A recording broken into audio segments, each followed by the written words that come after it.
had to step out. But for show of hands, how many of you, is this your first Creative Mornings? Sweet, welcome y'all. So the cool thing about Creative Mornings is that we are one of many global chapters around the world. So we are in 223 cities, 67 countries, about 27,000 attendees per month, with 10,146 talks online and 11.2 million views monthly. So the cool thing is too, if you ever find yourself in another city, feel free to look at one of our Creative Mornings chapters in that city that you're in.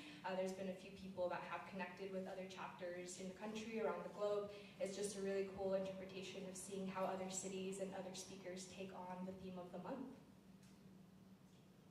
And with that being said, for all of our first timers, we have something called a Creative Mornings Manifesto. We like to think about it as just kind of like our community guidelines, not so much rules if you want, but just kind of setting the intention for the space that we create in our community. So if you want to follow along with me, awesome. If not, I'm just going to read the whole thing by myself. Please don't let me do that. I'm going to be talking a lot this morning. So it starts with, everyone is creative. A creative life requires bravery and action, honesty and hard work. We are here to support you, celebrate with you, and encourage you to make the things you love. We believe in the power of community. We believe in giving a damn. We believe in face-to-face connections, in learning from others, in hugs and high fives. Consensual hugs, of course. We bring together people who are driven by passion and purpose, confident that they will inspire one another and inspire change in neighborhoods and cities around the world. Everyone is welcome. Yeah, some good stuff. And we can't do this without the help of our community supporters. For those of y'all who are new to Creative Mornings, we are entirely volunteer run. We don't have a budget, you know. We like to get to know our community, work with our community in that way. And you know, nowadays that's something that's really special, not quite seen a lot.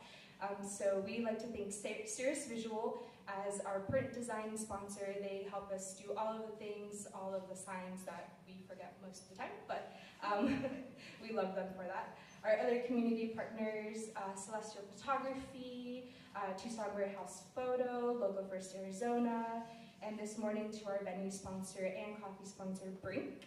Thank you all so much for your space and for welcoming us again. And then I'd like to welcome one of our other coffee sponsors this morning, Fabiola, with Somos. She's just got a few words about this organization.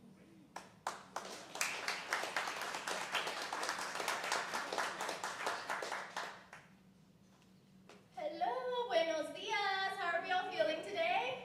Come on. Woo! Yes, it's Friday.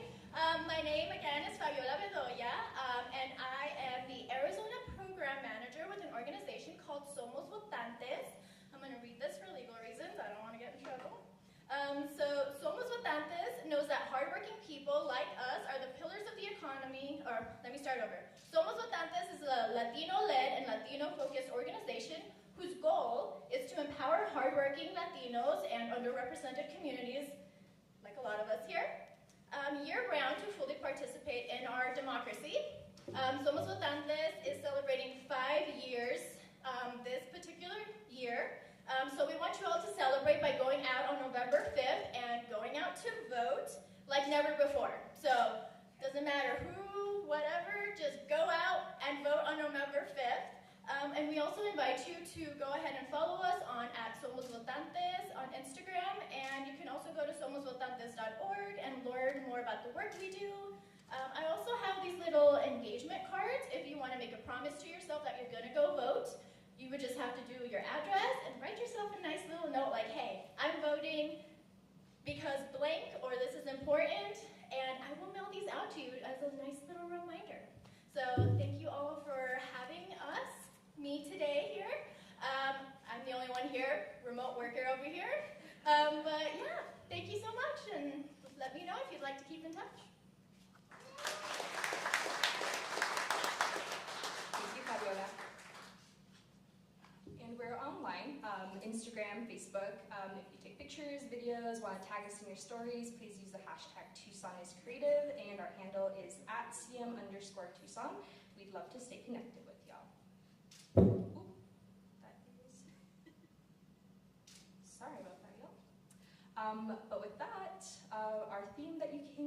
morning. So we are on the theme of vision.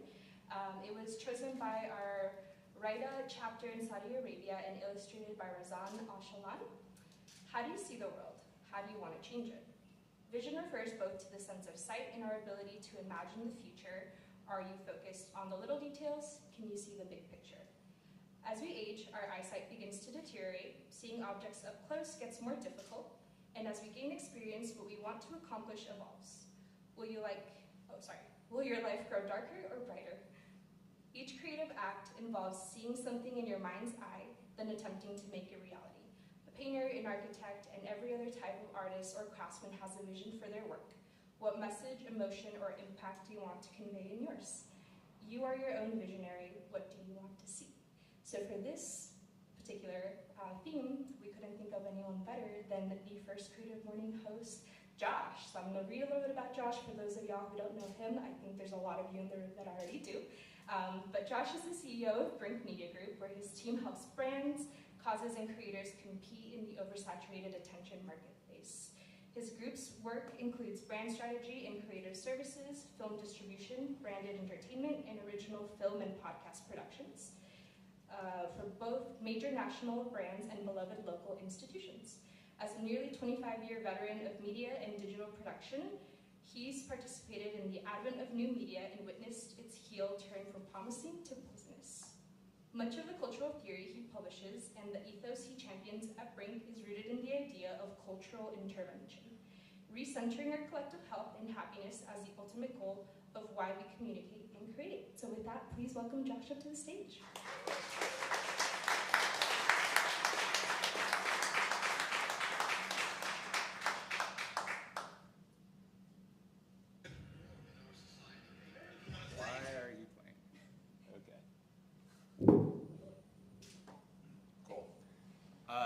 First time I've ever heard that bio written out loud, and I didn't like it, so I'm going to have to read it. I wanted to present vision through 3 different lenses for you today. The first one, I think, felt very natural for us, which is sight. I think that's like 80% of what we do.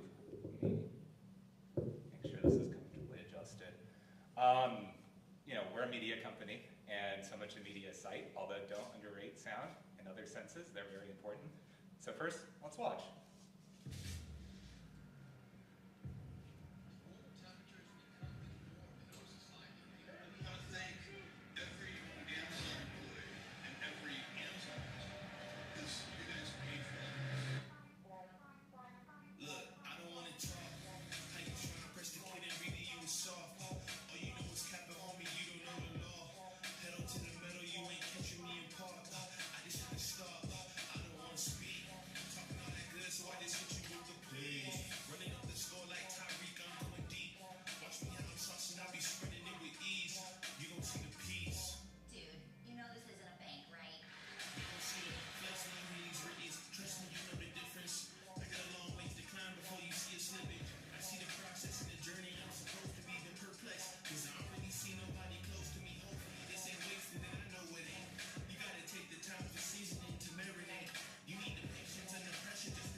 Always hit them with the sizzle first.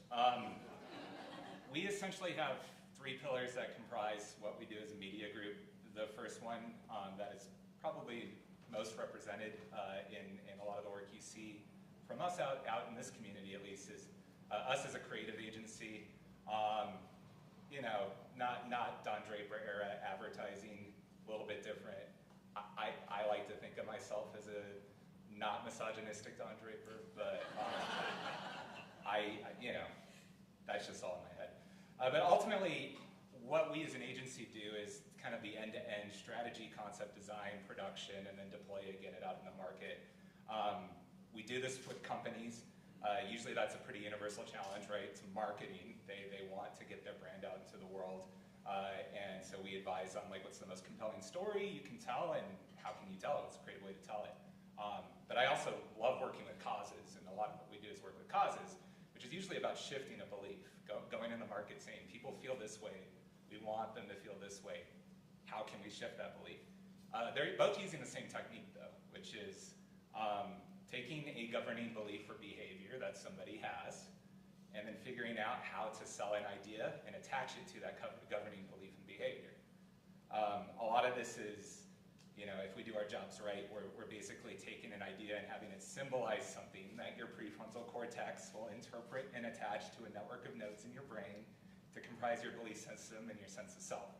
Yes, I just took creativity and made it incredibly scientific. Sometimes I do that, but through this process, now you use Apple instead of PC because of these fucking guys right here. You're like, I want to be the guy on the right. I don't want to be the guy on the left, right? And that's basically what it is.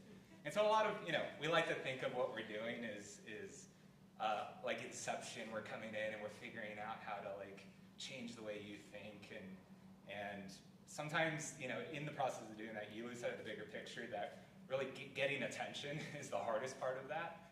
We're in such a saturated media landscape. We're assaulted by an unhealthy amount of propaganda daily, let alone all the media we consume. And so really, I like to think of our jobs on a high level as two things. The first one is earning attention, which is done through novelty or creativity, figuring out ways to be disruptive or subversive, figure out like what is something that is commonly seen or understood within a marketplace, and then kind of like yanking the rug out from under people on that. And then just being entertaining. Entertainment is a huge piece of this. I recently wrote a thought piece about this, about how like I think all creative agencies need to see their role as being entertainment media first and foremost. That is your first job. A lot of our clients don't understand that. That's the hard part, is to get them to say, look, people don't care about your product. You have to be entertaining in order to get their attention. But the second part is then salience, which is what that brain thing I showed you was. Salience is the idea of having insight into the audience that you're talking about, being evocative enough for them, meaning that you've moved them to experience emotions, release brain chemicals, right, in being able to then like latch on and commit that to memory. And then you have to be distinctive within that, because if you're not distinctive, it doesn't matter that that process happened. They're not going to remember why or who it was for, or why or what idea that it was supporting. So that's the core of us as a creative agency. Second thing is we do original productions. In our past, we've done a lot of like independent film production that goes back before I even joined Brink. Brink's been around since 2001, and in some ways even before that. I joined in 2007, and so you know it's a really cool element of what we are and our vibe and our culture that we have these film roots. I think half our team went to film school. It's just a big part of our tradition. More recently, we've been getting really into podcasting. We launched This Is Propaganda at the top of this year, and then won a Webby Award for it, so we're very proud of that. I guess I'll do quick promotions real quick. This is propaganda.show. Go there, check it out. And then this week, we launched Spring Film Club, which is a conversation series digging into underground film that deserves your attention. There's a lot of really good underground film out there. There's a lot more really bad film out there, and so it's important to have people that are curating this and talking about it and spotlighting it for you, and that's what we're doing. The other thing that we're doing a lot of is creating branded entertainment. I'm going to talk a little bit more about this later, but we recently made a short film for the Human Rights Campaign that if I have time at the end, it's 7 minutes, I'm going to try to screen it for all of you. So, and then the third pillar is we do film distribution. Over the years, we've put out nearly 100 titles, both in streaming and physical formats. Recently, a nice win for us was The Gods of Times Square was added to the Criterion Collection in partnership with the Safdie Brothers production company, Alara Pictures. So I think I'm very proud of the fact that like we have these different functions that exist under this one umbrella, and all of them really kind of ladder up to one big thing.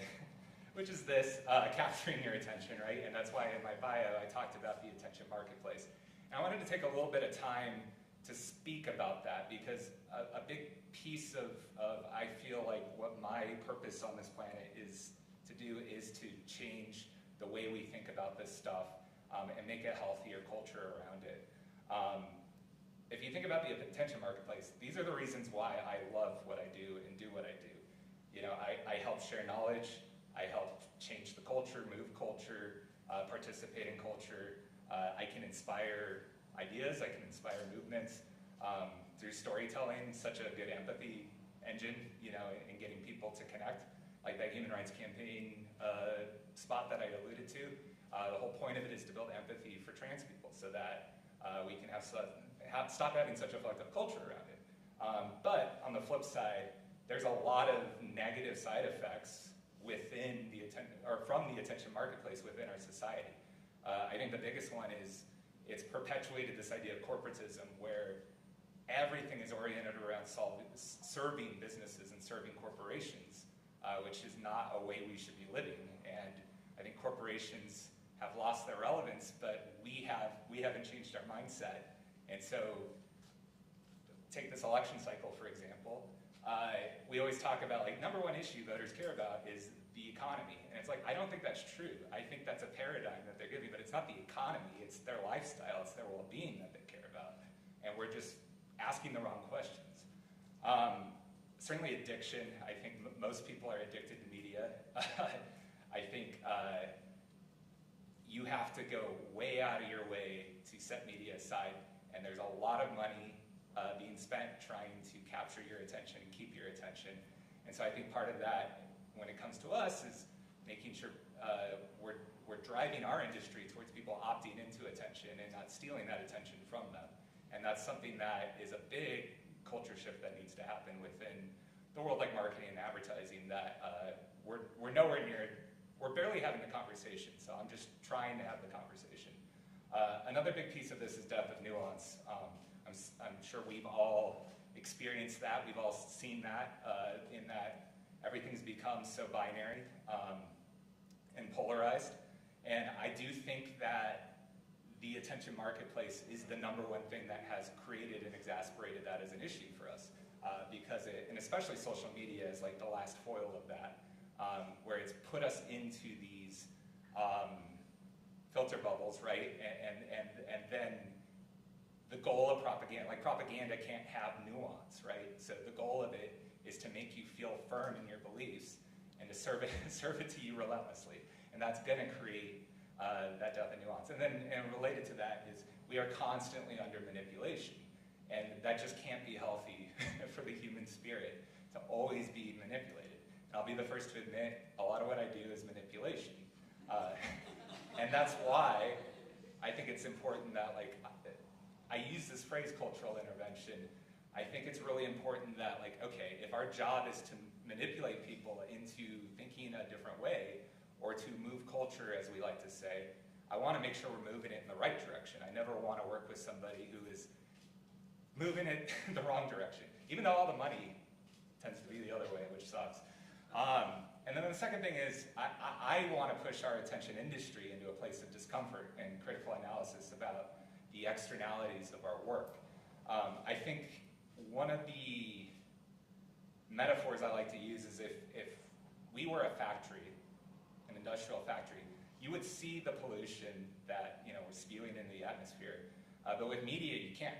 You can't see the pollution of our work, but you can feel it. I think we can all feel it. And so that said, I wanted to hit you with a couple of examples of work we've done recently.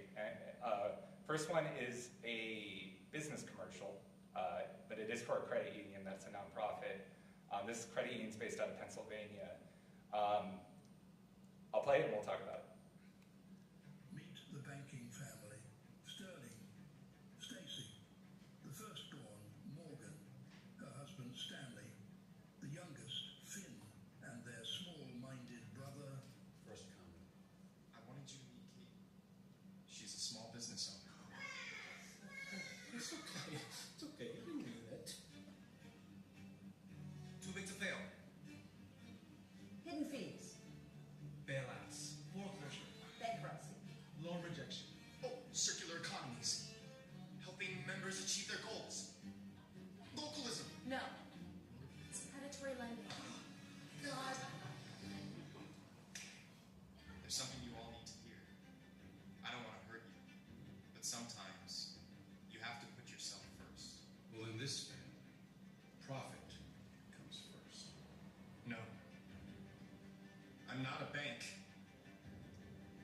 credit union.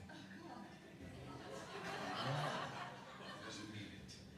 Tell your mother you don't mean that. I've been member-owned for years.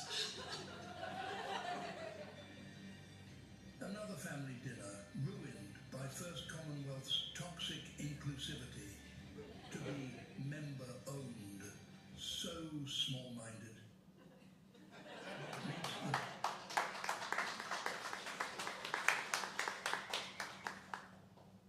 And I appreciate that you all like that. And so, you know, when we're working with businesses and we're trying to sell products, we try to find businesses like credit unions where every dollar spent with that business, we're better off as a society because we're taking dollars away from big banking institutions.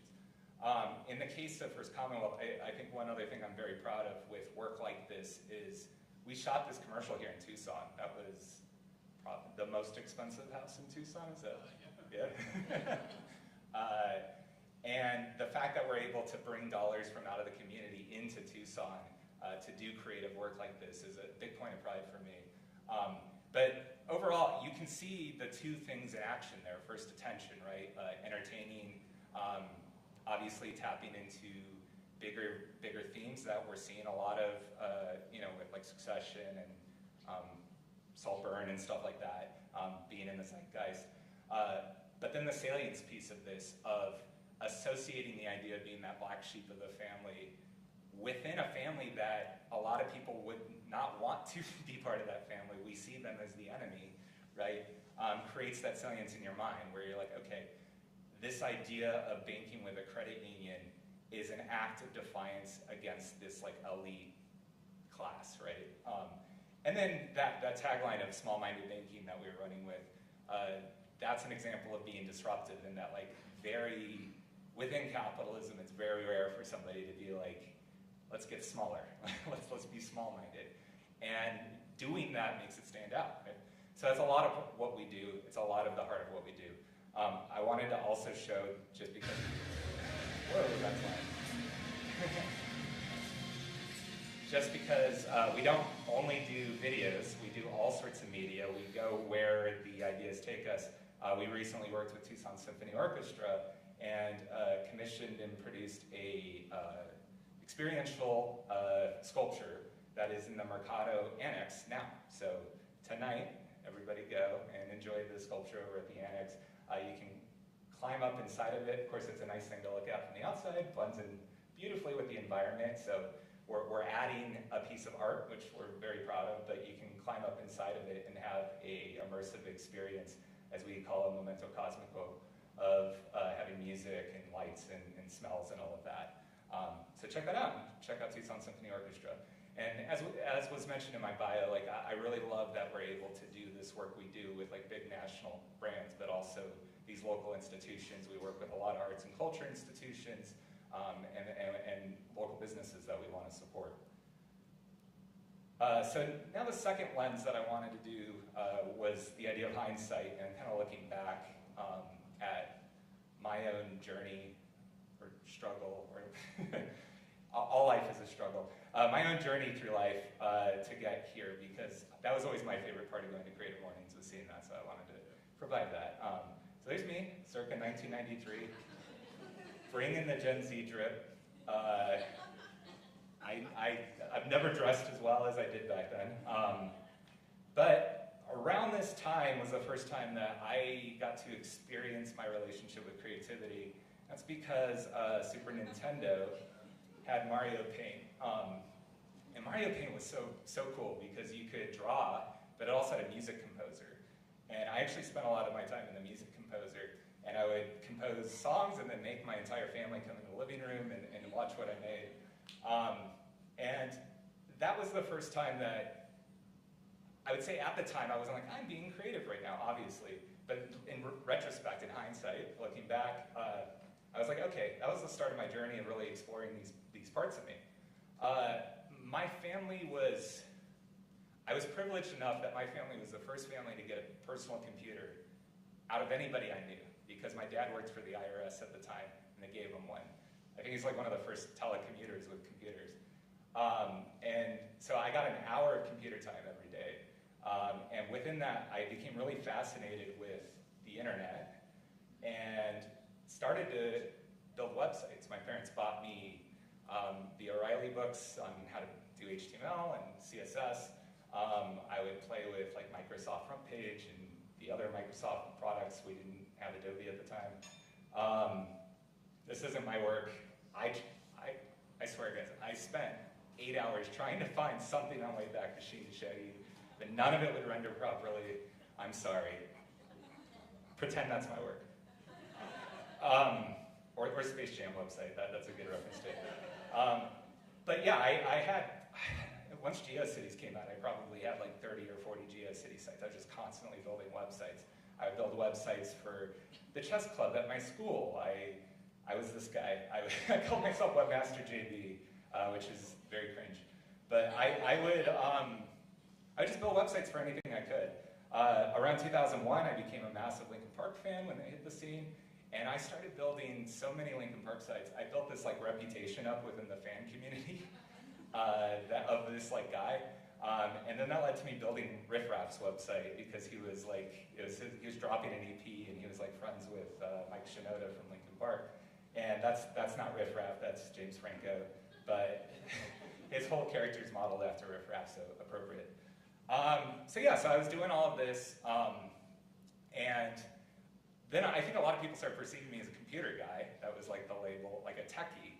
But it wasn't really the tech of it that I was enjoying, it was the creation part of it. And you know, I think that being able to express myself in that way was really incredible, and like I said, a real privilege for me to be able to do. And I think my parents were always very supportive of me of doing these things. But on the flip side, the conversations we'd have around it, I think were limited in the sense, like my dad was a military officer, very conservative family, and while they were supportive of my hobbies, they were always trying to like get me to figure out how, like, what is my career path gonna be? And so come senior year of high school, fit's not as good anymore, jacket's a little too big, but by this point I wrote this down, so I was state president of Future Business Leaders of America, student council president, I was editor of the yearbook. By the way, I pioneered a video yearbook format, which was really cool. I directed like a 1-hour documentary about the school year. I was the CEO of the school store, I was a class salutatorian, and then I was like the president of like 3 other clubs, so I was jacked in. And I was at this like point where I had to choose what I was gonna do for college. And I got accepted in a USC film school, which, if you don't know, is like one of the best in the country. But it's also like $40,000 a semester. And then I got a free ride scholarship to the U of A. And my dad really wanted me to go to business school. And I was like, you know what?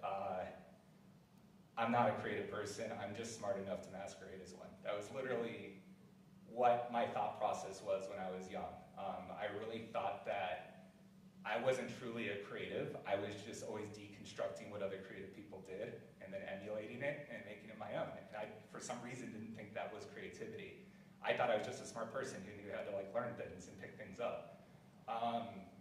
And so yeah, that put me on a path of like I went to business school. It's fine, I'm not like slamming on business school. It's just, I think, interesting for me that it took so long, it wasn't until I was like 26 that I started to recognize, be like, wait, maybe you are a creative person.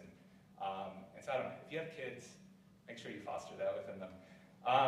Right around the time I started at Eller for a marketing degree program is when I started at Brink. I think it was like my sophomore year at college.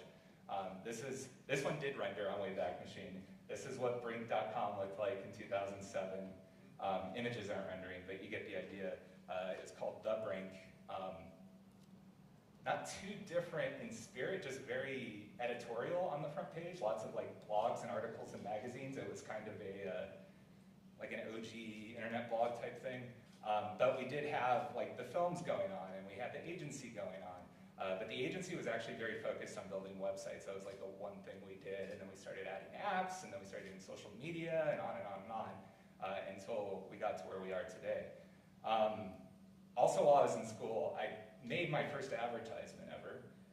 which was, there was like a national PSA competition, and so I submitted something and won, and that was cool, but there was like a $20,000 prize, and they sent it to the school, and the school didn't give it to me, so that is why I'm dunking on LA now. I am dunking on LA. I changed my mind.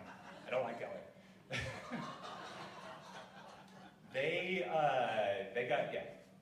They better hope I don't become a billionaire because I am not going to give them money.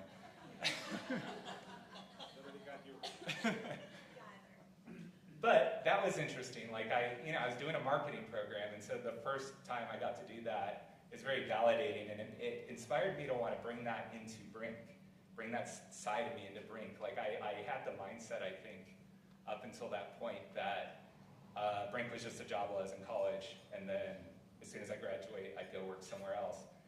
But I slowly started introducing these ideas of like, hey, I feel like I have some of these skills. I could start shaping what we'll call a marketing practice of doing more of the strategy and creative concepting, so we're not just building websites.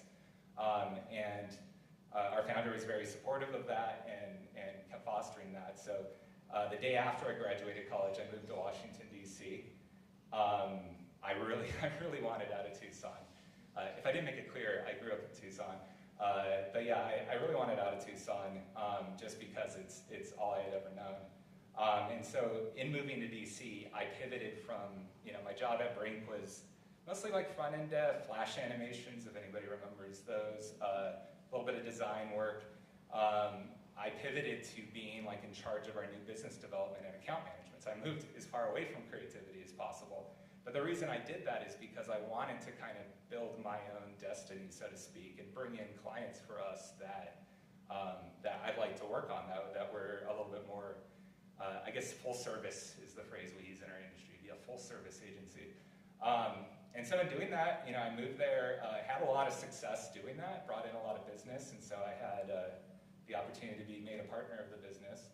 And so I did. There's subtext to me using Banshees of Inisherin, if anybody wants to read into that. So I became a partner, yada, yada, yada. A few years later, 2018, I took over the company as the managing partner, and then our original founder retired a few years ago, so I became the CEO. And through that process, right around that same time, I moved back to Tucson. Part of why I wanted to come back to Tucson was so much of our team was here. There was just like 3 of us in DC, and then everybody else was here. And if I was going to leave this company, I wanted to come and be here physically and kind of reestablish a culture. And so in doing that, I got to rediscover Tucson, which was cool, because I grew up here and saw it through one lens, and then I got to experience it as an adult. I like that version of Tucson a lot more, so I hang out. Not enough to live here, unfortunately, but I enjoy living here, but it's not good for business for me to be here. I have to be in bigger cities, and I just enjoy a more walkable lifestyle and all of that.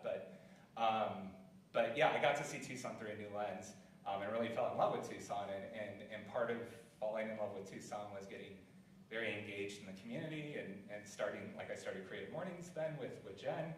I see that there.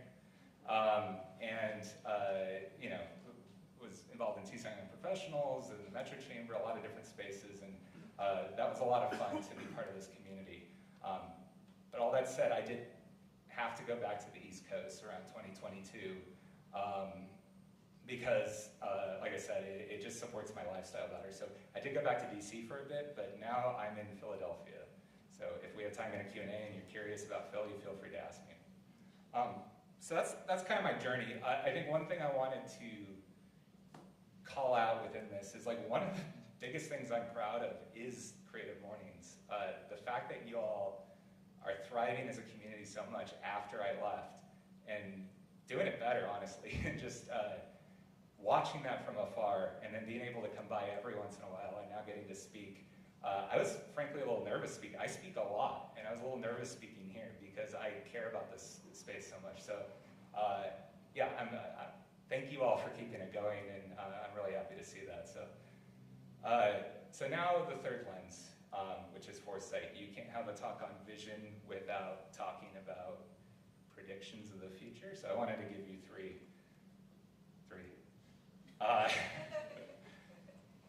We'll start with an easy one, and kind of like an obvious one, which is, I nodded at this earlier that one of our 3 pillars is original productions. Out of that, I'm very focused on trying to foster branded entertainment. And what branded entertainment is stop advertising if you're a brand, and instead just write a check for artists to go create cool stuff. And then consumers are savvy, and they'll be like, hey, thank you, brand, for writing that check and supporting this. I like you for doing that. And that's all you need to do brand building, in my opinion. I think that's the most effective form of brand building. As we like to say, don't interrupt what people enjoy, be the thing they're enjoying. It also ladders into what I was talking about of not stealing people's attention, giving things they want to opt into. And it's one of those scenarios where everybody wins, because you have filmmakers or artists or creators that are getting to do what they want to do with minimal constraints. You get an audience who is like not just trying to hit a skip button to get to the thing they want to watch, but instead is enjoying something. And then you get a client who is actually building very good salience by creating a positive experience for people. There's no research to back this up yet. If I had money to do research, I would. I am almost of the mind that a lot of advertising is doing negative damage to a brand these days than positive, because people are assessed, the salience you're creating is, why are you interrupting me? Why are you in front? Get out of my face. So keep that in mind. Also, Barbie movie was a thing. I have a slightly out of order Barbie movie. So first prediction is $65 billion slice of a $1 trillion pie today. That's gonna go up. So if you run a media company, don't jump in it, because I don't want you to compete with me. All right, foresight number 2 is, this one's like now the big brain one. So let's see how succinctly I can communicate this. Our cultural theory is that our brains have been reconditioned to prioritize the performative layer of life over the truth of life. And deeper than that is there is no shared truth. And so what do I mean by that? Remember what I was saying about our prefrontal cortex and how the job of it is to take these symbols, and so you want to take an idea and have it be interpreted and then associated with your network of memories and experiences and beliefs and values. Our prefrontal cortex is not equipped for our modern media system. I think that's the root of this problem. There's too much out there, too many symbols. The symbols exist in all these different spaces where, I think politics is a good example. Donald Trump can say something, and one group of people interprets it one way and attaches it to one set of beliefs, and another group of people interprets it as another, and neither side can understand why the other side's not understanding or getting the truth of what is being said. And that is because these symbols they've lost their meaning. The meaning is now attached to your own meaning, your own sense of meaning. And so I've kind of broken this down into 4, we'll call them pillars, horizontal pillars. The first is anybody familiar with the idea of the looking glass self? It's this idea that we tend to modulate and change our behaviors and even our beliefs based on the reactions and inputs from people around us. This is very essential to being a human. It's how we create tribes and come together and cooperate, because, to put it really bluntly, it's how you don't be a complete weirdo, right? Because you modulate your behaviors. People are like, don't do that, that's not good, don't do that. And then you start to change your behaviors. And then you want to sort of align with others, right? And be accepted. We want to be accepted. I think the problem is we spend more time on media than we do in actual relationships. And so that's distorting our looking glass self, in that we are actually using media to modulate our beliefs and behaviors. So the byproduct of that is it pulls you into caricature. It flattens you, because media is story arcs or reality TV where everybody, I think reality TV, by the way, is a really good microcosm of this, where you see first season of The Real World, which was the first reality show. Everybody's kind of acting real. And then second season, they're all kind of acting like caricatures of themselves. And then it just gets more and more intense, because there's these feedback loops that they see how they're supposed to behave on the show. and then it just keeps evolving and evolving. I think we're all going through that. We're watching TikToks and Instagrams, and our brains are confused thinking that's socialization, but it's not. That you can't take the place of socialization, so that's shaping us into these caricatures. The other one, the idea of Chekhov's gun. In storytelling, Chekhov's gun is, if something is introduced, if a gun's introduced in the first act, it's going to get used in the third act, or whatever, by the third act. If we confuse life with story, because our paradigm is through media, that means everything's a Chekhov's gun. Something wouldn't exist unless it had a reason to exist, right? And so that's going to lead us into lots of conspiratorial thinking. We're always trying to connect dots. Why does this thing exist? It's because of the Illuminati, or it's because, right, you're always trying to ladder something up. And that ties into, I think, these next two a little bit. I think one, I'm calling the entertainment paradigm, which is this idea of confusing entertainment value with inherent value, where the better story is the thing that resonates with us and wins. That's probably been true through a lot of human history, back when we had oral traditions. The better storytellers definitely helped shape society. But I think it's reaching a fever pitch because of how bombarded, how tied we are to media.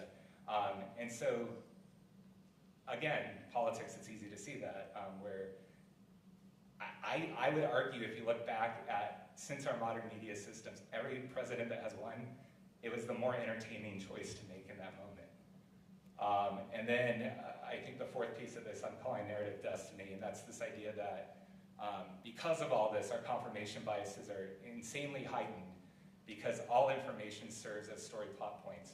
And so that, going back to my example of like something Donald Trump might say, you take what he says and then you place it as a plot point within the narrative you've already laid out in your head. And so if he says something outrageous and you're his supporter, he's just trolling. He's just being funny, right? Versus if you don't believe that, then you're angry about it, right?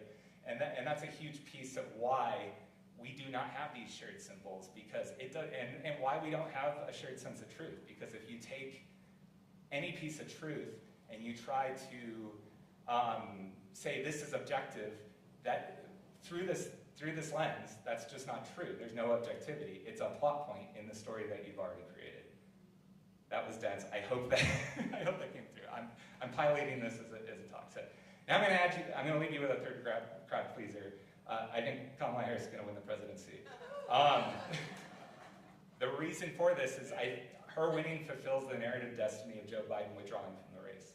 I think the second Joe Biden withdrew was the climax of the story. It's her destiny now to win. And it seems weird, but I honestly think that's the lens through which we should be analyzing this election, not focus groups and polls on what people care about the economy. As a proof point, they've been putting a lot of effort into moving the needle on how people perceive Kamala Harris with the economy. And they've made a lot of traction. I think they gained like 10 points on people's perception. It hasn't moved the big picture polls, so what are we doing it for, right?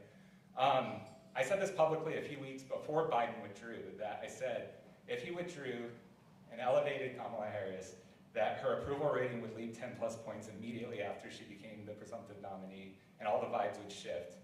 And that's exactly what happened. So that's why I feel confident about this prediction. And you can all be mad at me on election night if I give you false hope. So that said, I did want to leave some space for like a Q&A. I want to give a quick shout out. Tomorrow, if you look through those windows next door, we have an art gallery called the Pigeon Palace, and we're opening a bar. So the soft opening, it's probably going to be a shit show is what I heard, so anticipate that. Soft opening tomorrow at 7:30 p.m.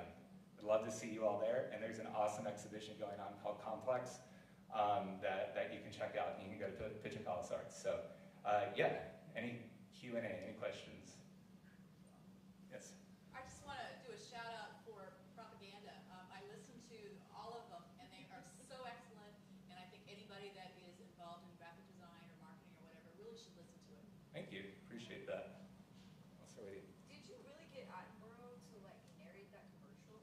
No, that's AI. Oh, I know. That was good. Yeah. Yeah, we should probably, we keep having ethical conversations around AI too, and that like we think there's, like having that conversation around like if we cast actors for a commercial and then we want to extend their words in a narration, like that first Commonwealth, the credit union spot you saw, we used a little bit of AI in different places, but with actors we already paid and got the rights to and all of that, so there's that. But then if you're doing, we felt that was clear satire for us, whereas like we should have the right to use his voice as AI because we weren't doing it earnestly, we were doing it ironically and as a joke. But I don't know, maybe not. I liked it. I didn't know if he was like your homie or something. It'd be pretty cool if he was on. Yeah. Josh, first thank you for putting this thing together. I mean, you saw the foresight of Creative Morning, so I thank you personally and professionally for doing that. That's awesome. And also to Jen for you guys. Where do you see the balance, you know, from the creative, everything that you presented was great, now with the, I want to say the intersectionality with AI. What do you guys see, what is that going to take on from the creative standpoint? So the question was about how AI is going to change our industry, basically. It's funny because AI is definitely going to reduce, I think the projection is it's going to reduce 12% of the workforce over the next 10 years within creative industry, or within marketing and advertising specifically. I actually feel the opposite, that I think it's good for us because we've already been standing by the idea that just putting out content for content's sake is just noise and it doesn't do anything. So now that a machine's going to do that, I think that just makes the art more important and putting artistry into your work more important and having humanity in your work. So I actually think it's good for people that do that. For society, there's a lot of concerns there. I do think that the overabundance of what's going to happen with AI, of like really pushing that to like there's no truth, and there's just so much content, is going to require, there's going to be a breaking point where we do have to withdraw from it all. And I think we will withdraw back into human-to-human relationships and all that. So I'm actually pretty optimistic about that. I just don't know how painful the process is going to be. It's going to take a while, right? Yeah. I'm just wondering, given the fact that you've had so many clients over the years and you do work on behalf of political causes and the like, is there some sort of evaluation process where if you've got a new client potentially on deck, but maybe their ethos or whatever they're about is not, doesn't really gel well with your own conscience, how do you navigate that? Great question. We talk about it as a short answer. We talk about it as a team, and then we say yes or no and why. Last year we had an example like that where we talked about it for 3 months, and I rejected the client twice before I said yes. But part of why they want us over is they kept coming back and saying, "This is why we want you, because you're rejecting us."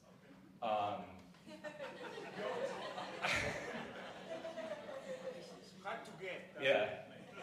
We've toyed around with the idea of creating like decision rubrics because we do know that it's really easy to find yourself on slippery slopes. So you can justify anything, right? And we all do in participating in our system.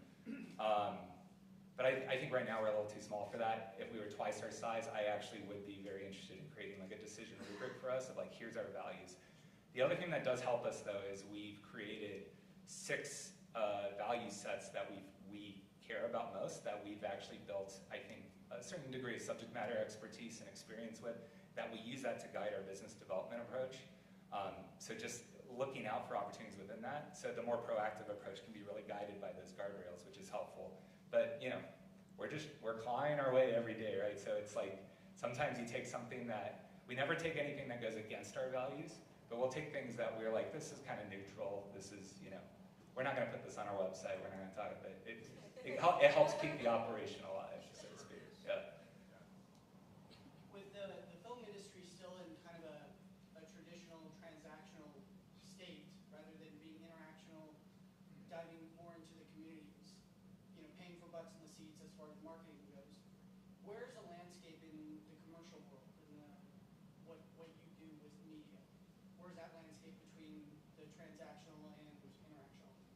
Can you define the difference between the transactional and international? So transactional is like for a lot of P&A spend for Hollywood big films or just indie films, right? To get it out there. Rather than interactional would be like an Indian or like a Bollywood film that doesn't spend a lot of money, but it's all word of mouth. I see. Within the communities. Yeah. I mean, I think it's interesting that we are at a point in our culture where consumerism does have like people want to share, like, I love this brand and I want to share it.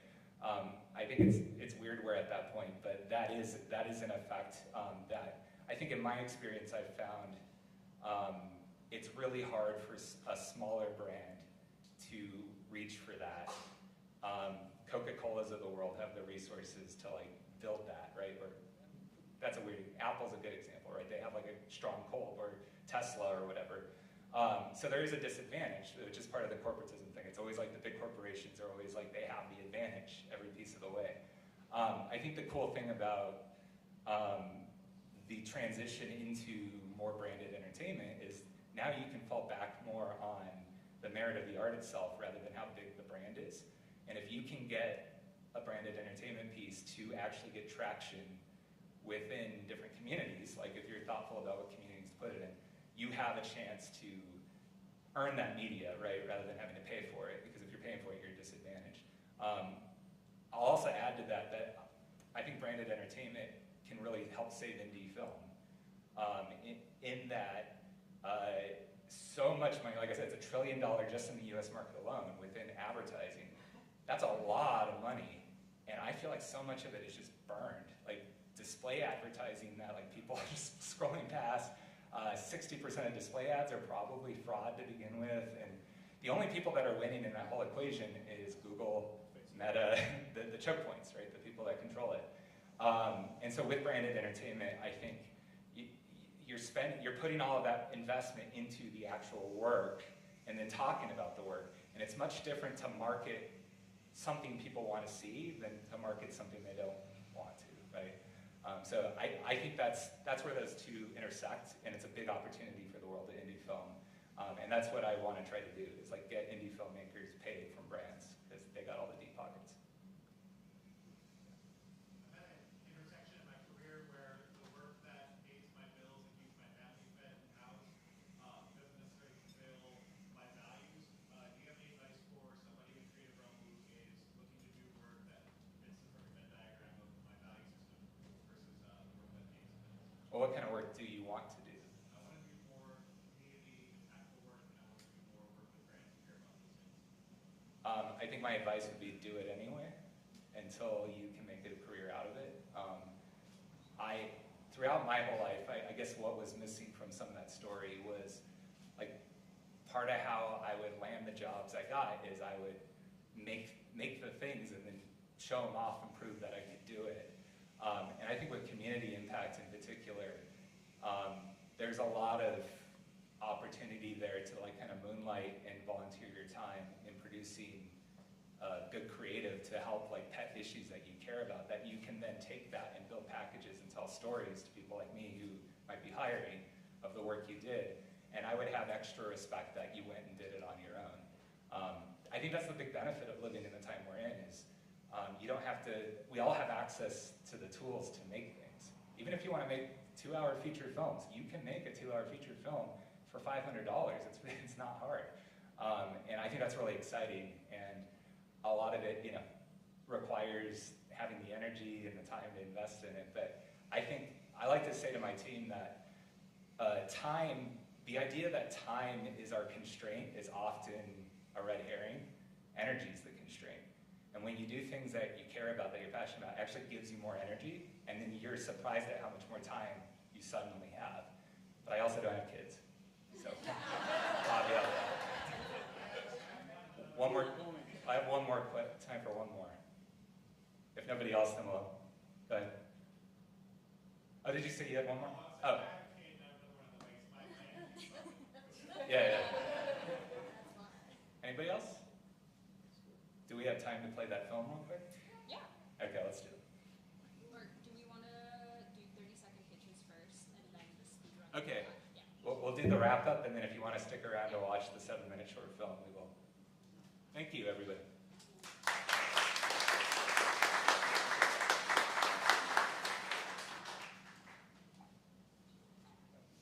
All right, y'all. Oh, you're very tall. Sorry, y'all. Whoever signed up for 30-second pitches, I see 3 of your names. Can you line up here?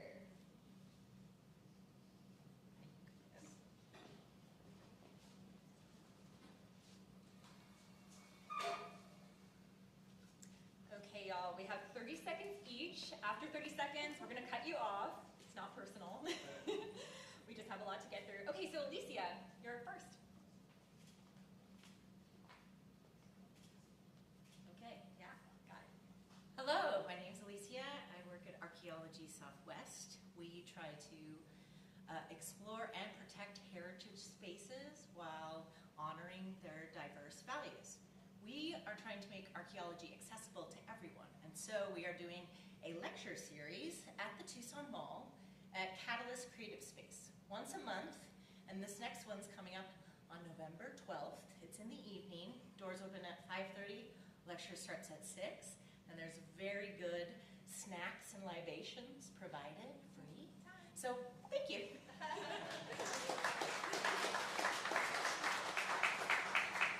Okay, Andy, you're up. Hi, I'm Andy, and I'm going to be doing a dam display at the same place she was talking about. And I say dam because it's a Desert Artisans Market. And I don't know if they realize that that's what the acronym is going to be. But that'll be next Saturday, not this Saturday, but next Saturday from 12 to 5. Same place, creative at the Catalyst. Then I've got a little film called Halloweeny Flash Rose, which I'll be showing at the Loft. First Friday Shorts, which is actually on the 12th also of November. And First Friday Shorts are now showing on Tuesdays because of construction at the Loft. And then also my client just did another book, how to, it's a cookbook for doggies. Not for cooking doggies, but for Yeah, that's it.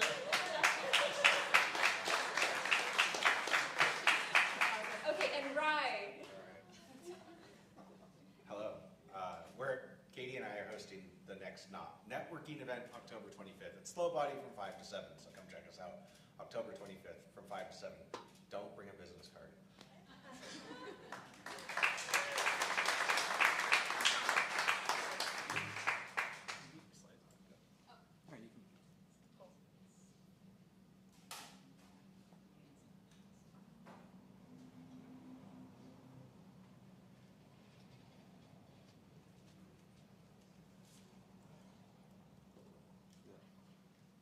There you go.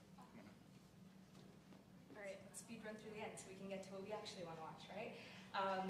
Yeah, we do this volunteer run, community run, so if you are interested in connecting with us, please email tucson@creativemornings.com. Yeah, and that's our slide. Handing it over to Josh.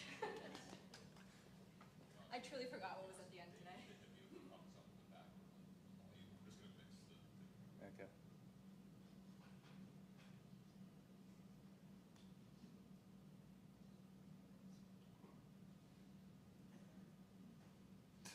Thank you. What do you think about Pablo Honey? This is gonna make me sound like I'm not a Radiohead fan, but Pablo Honey is their worst album of all time. It's their worst album, but it's a good album. All right, Daniel, we're coming up to a yield sign. What do we do when we hit the yield? I'm totally fine with all the street signs because I already got that. I'm locked in on that. But it's like parallel parking that's hard. I think, look, parallel parking is hard for everyone, but I really feel like you've got this, and so don't overthink it. Be careful, but don't overthink it. Okay, I can do that. You can put the car in park, shut the engine off, please. Well, you can try again soon, bud. All right.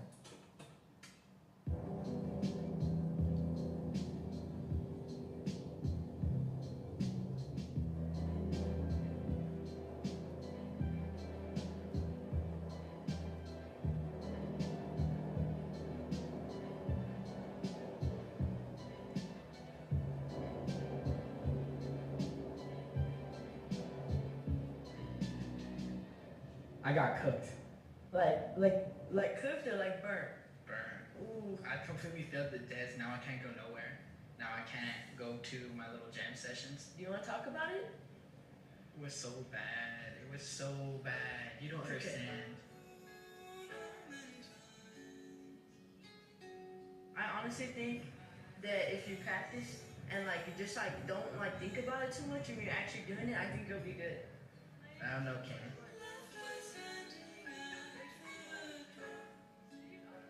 If my mama can parallel park, which she can barely do, then you can do it too. Okay. I believe in you though.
That's good, bro.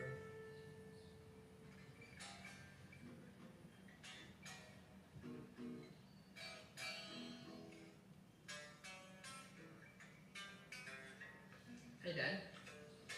For the actual, like, license, or like the actual driver's license photo, do you think you could teach me how to shave these off?